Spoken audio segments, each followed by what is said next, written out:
Hello students. So student, in the previous class in the chapter that is force and laws of motion, we have started to understand the term that is momentum. Now what is a momentum? If we talk about the momentum, so body depend upon the mass of the object as well as the velocity of the object, and on the basis of that we can define momentum, that is P is equals to m into v. It means P is equals to mass into velocity of the body here. So if the mass of the object is more, so momentum will be more. If mass of the object will be less, momentum will be less. If the speed or the velocity of the body is more, so we will say that the momentum will be more. And if the speed or velocity will be less, then we will say momentum will be less. With the help of this formula, we are able to find the SI unit of momentum. So SI unit of momentum will be equals to kg, which is the SI unit of mass, and meter per second, which is the SI unit of velocity. So the SI unit of that of the momentum will be equals to kg meter per second. This is the SI unit. So we have seen here that what is momentum and how we can find this SI unit of this. Now students, we have seen some of the example, and on the basis of that we are able to find the we are able to tell that why does it happen and how momentum is related with that. So if a cricket ball and that of a tennis ball is thrown to you, so it will be very easy for a fielder to catch a cricket ball rather than to that of a tennis ball, because one is heavier than the other. Now if the same ball is thrown with the different velocity, so with the higher velocity we have to apply more force to stop it, so momentum will be large. And this is why when a ball with a large velocity is thrown to the batsman, he may be hurt because of the high speed. So if the speed will be high, ultimately the momentum will be large. And if the momentum will be large, it will cause more hurt. So likewise students, we have understood that how we can calculate the momentum if the mass of the object is given, if the velocity of the object is given. So with the help of the formula mass into velocity, we are able to find the momentum of the body also. Now let us try to understand the Newton's second law of motion after momentum.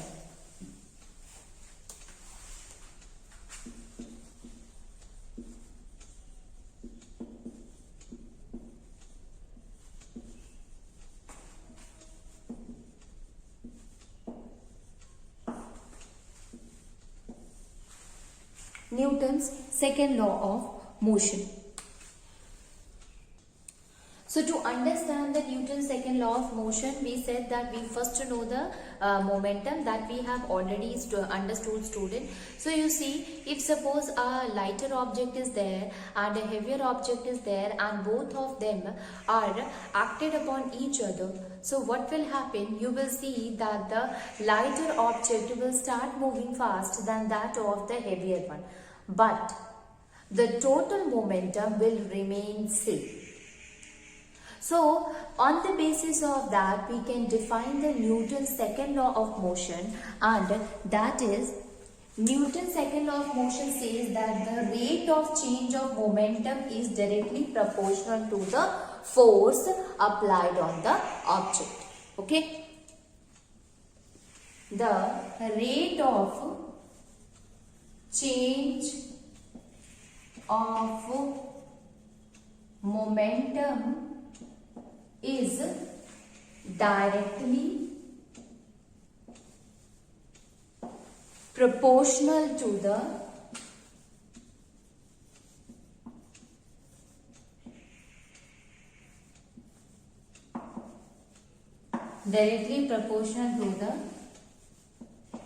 applied force. Okay, and this one means this change, it take place in the direction of the force applied. Okay, and it takes place in the direction of the force, in the direction of the force applied.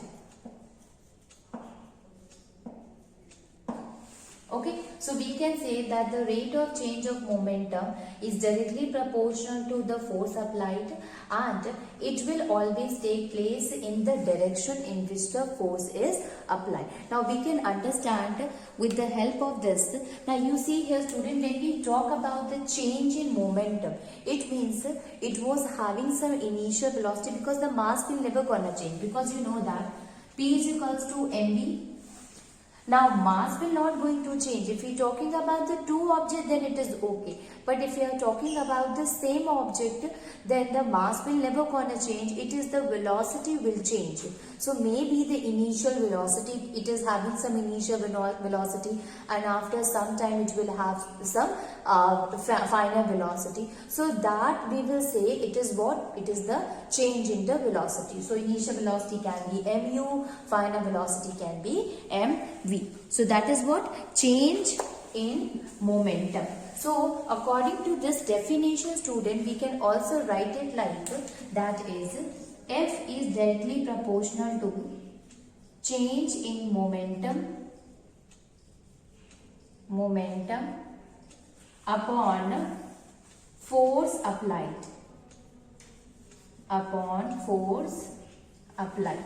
Okay, so change in momentum upon time taken, because force is already there, okay, upon time taken. Now let me tell you, see here, student, it is written the rate of change of momentum. So change of momentum is there, and at which rate the momentum is changing. So here we are talking about the change in momentum upon time taken. Change in momentum per unit time is directly proportional to the applied force. This is what? This is the Newton's second law of motion. So whenever it is asked that what is the Newton's second law of motion, you will say that the rate of change of momentum directly proportional to applied force, and it will take in the direction of the force applied. F is directly proportional to change in momentum upon time taken. Now let us understand that consider a body is there which is having a mass m.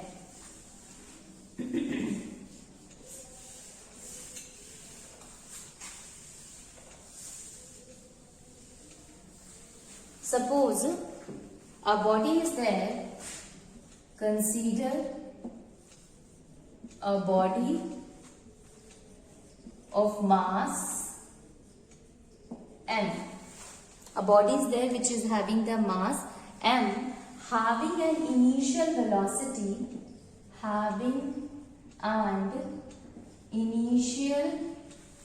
velocity, u.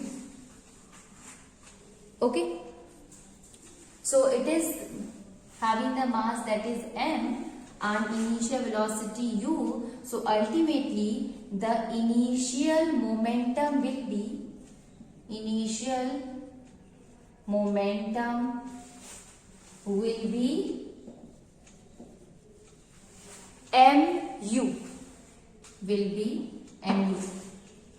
Okay, so initial momentum, it will be mu. Now see, now if suppose some force is applied on it, if some force is applied on it, if some force is applied on it, so what happens? Its velocity gets increases and the velocity will become v. So we will say that now its velocity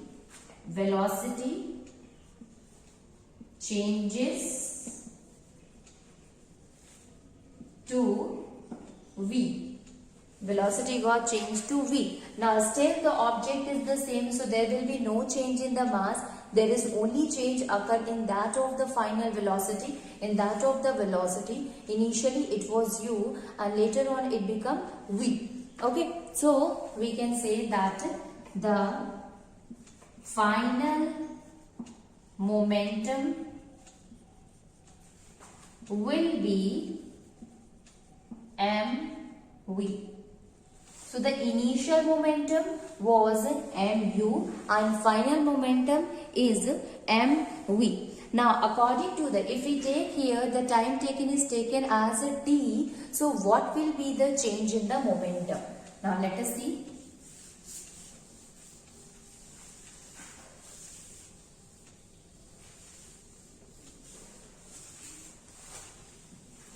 If the time taken as t, then Newton's second law of motion, second law of motion can be written as F is directly proportional to, we know that F is directly proportional to change in momentum upon time taken. And what is the change in momentum here? F is directly proportional to change in momentum upon time taken. Change in momentum upon time taken. We can also write it like F is equals to, what is the change in momentum initial to that of the final. So we can write it here, and V final momentum minus initial momentum upon T, which is represented by T here. Now this we can also write it as, or I'm writing here, or F is directly proportional to m v minus u upon t. Right? Now,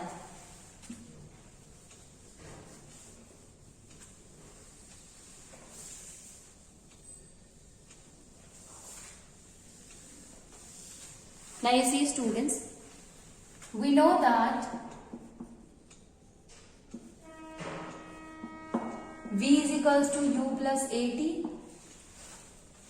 or V minus u upon t is equals to a.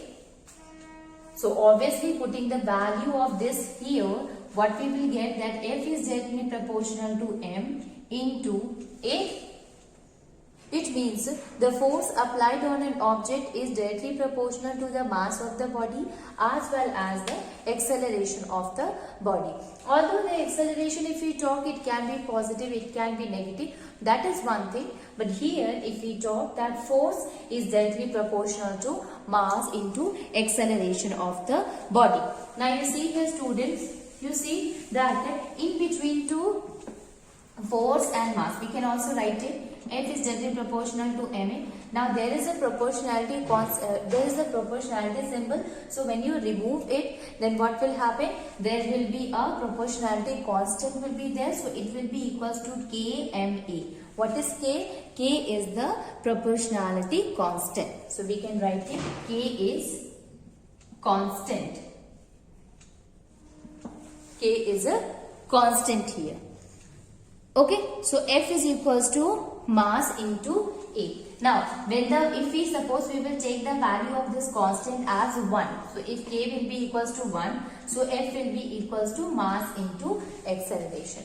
Okay, so force applied will be equals to mass into acceleration. So, Newton's second law of motion also will give a relationship between that of the force applied to the acceleration. Okay, so force is directly proportional to acceleration here. So we can write it Newton's second law of motion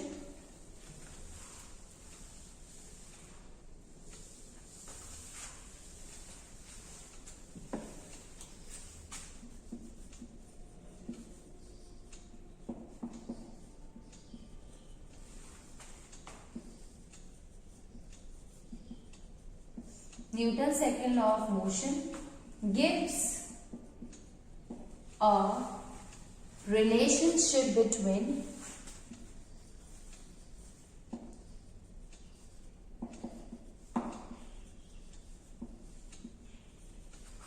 gives a relationship between force and acceleration.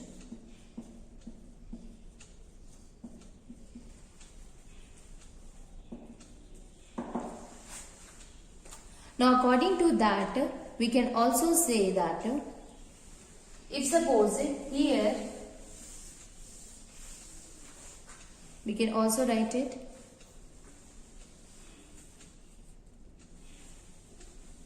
so F is equals to what? M into A. If suppose we have to find the acceleration of the body here, so acceleration will be equals to what? F upon M. Right? So this is what, this is a relation by which we are able to find the value of the force if the mass is given. Okay, value of the force if the mass in acceleration is given. Now with this one students, we can also write it that from this equation it is obvious that acceleration is inversely proportional to mass of the body.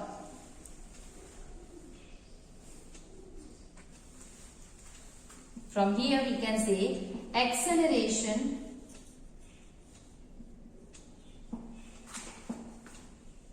is directly proportional to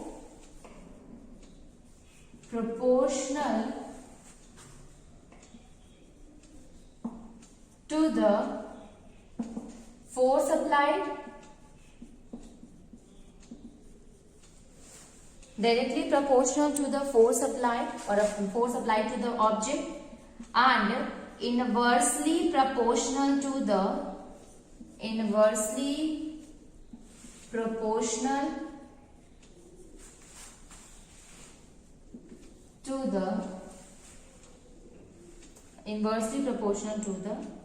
mass of the body. Okay, so it is inversely proportional to the mass of the body.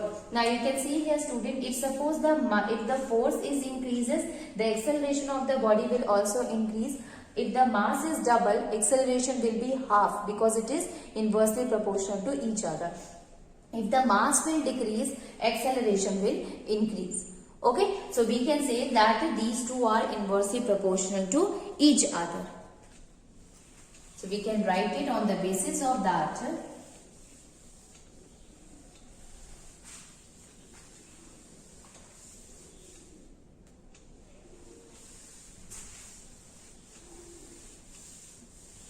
That is, if the mass of a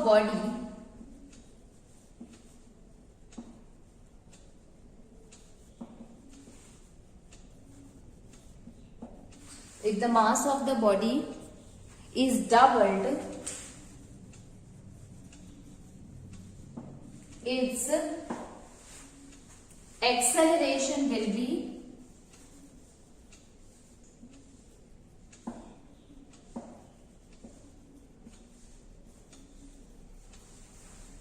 halved. Acceleration will be halved. And if the acceleration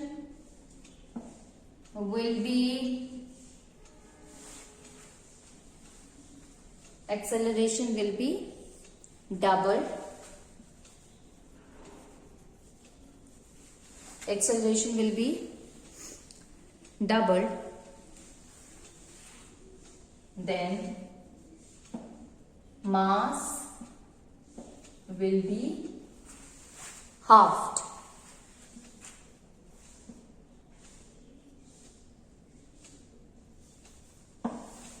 Mass will be halved. Here one more thing is there, that if the acceleration will be doubled, force applied will also be doubled. Okay, and vice versa. So you have understood here one thing, that if one of them, which is because it is directly proportional, so if force is increases, acceleration will increase. If mass is increases, acceleration will decreases. Okay, because here acceleration and mass is inversely proportional to each other, and it is directly proportional to that of the force here. Now we can find the SI unit of this force. Okay. So normally we are knowing that the SI unit of the force is Newton.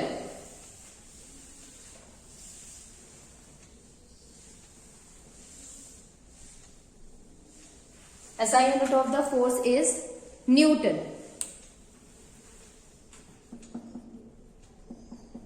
So here SI unit of force is Newton.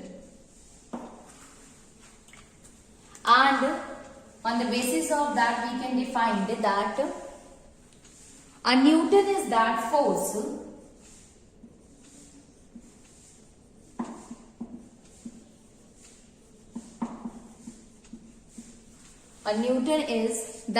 which when acting on a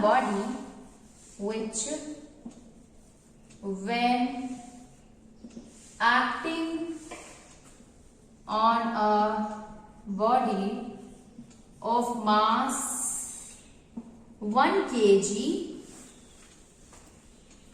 produces an acceleration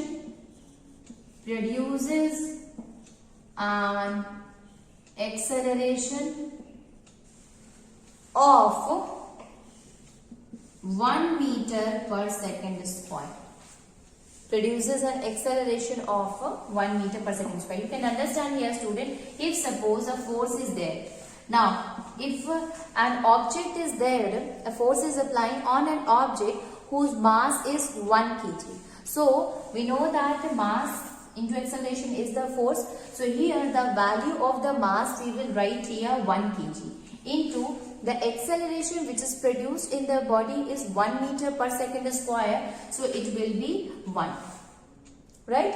So, ultimately, this will give the value here, that is 1 Newton. So, this is what? This is the definition of a 1 Newton or a Newton. That is force which when acting on an object whose mass is 1 kg produces an acceleration of 1 meter per second square. Okay. Now, if you see here, student, we are saying that F is equals to mass into acceleration. So, acceleration can be negative also. So, if the acceleration is negative, remember that we are saying that the force is acting on an opposite direction. Okay, so acceleration can be positive and can be negative. You are knowing acceleration, whenever it is negative, it means an opposite direction force is applied on it. Now let us try to understand the Newton's second law of motion with the help of some of the applications.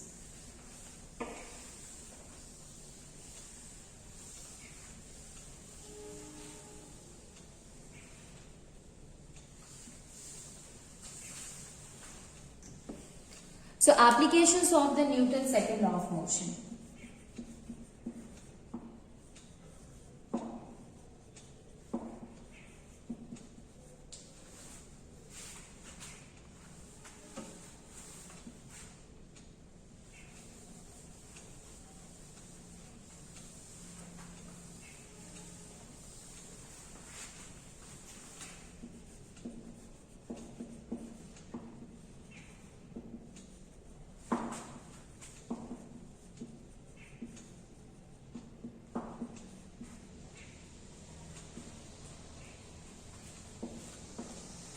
Application of a Newton's second law.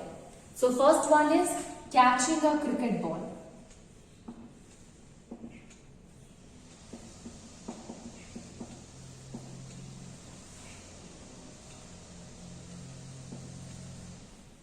Catching a cricket ball.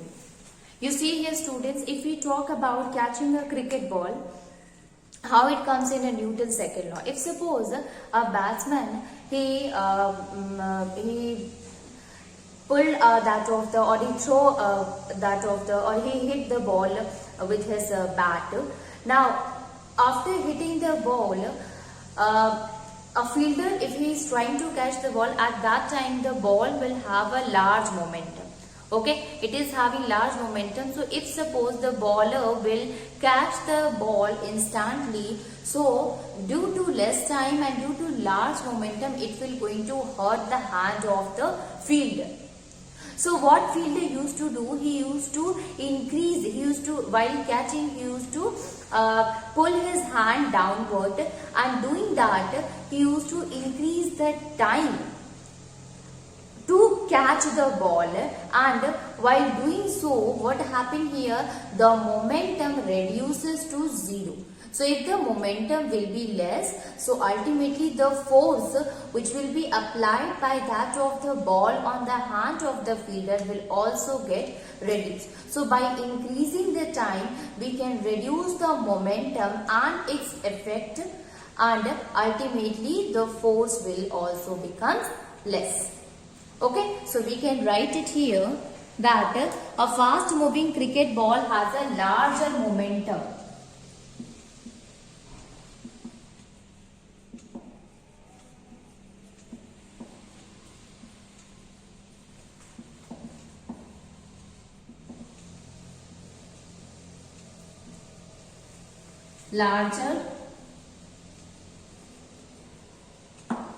It is having larger momentum, and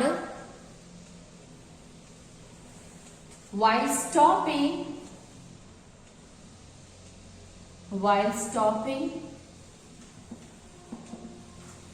this momentum has to reduce to 0. Okay, so the fielder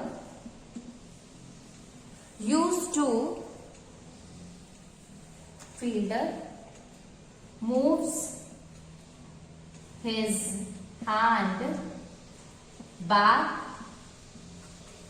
so as to increase the time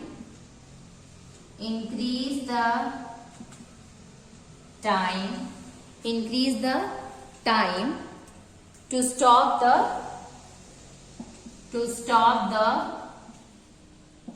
ball, and thus the rate of change of momentum will be 0. So thus the rate of change of momentum will be 0. Okay, and if it will be 0,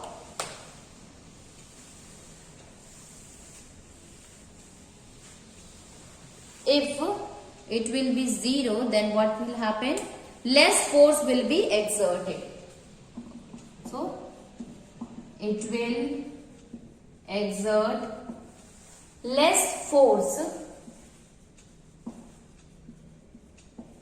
on the hand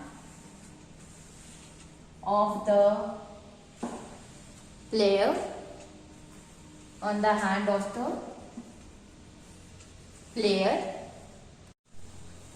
and do not hurt his hand.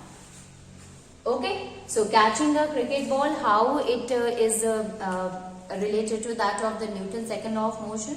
So the player or the fielder, when he catches this ball which is coming, which is moving with a higher velocity, it means which is having a large momentum, and at that time if the player will catch it, it will going to hurt the hand of the player, and if because of that the player used to lower down his hand in order to increase the time, and when the time increases, it will going to exert less force on the hand of the player, and thus it will going to not hurt his hand. Okay, so likewise we can say by decreasing the momentum, by reducing the momentum to 0, we can we can decreases the force exerted by the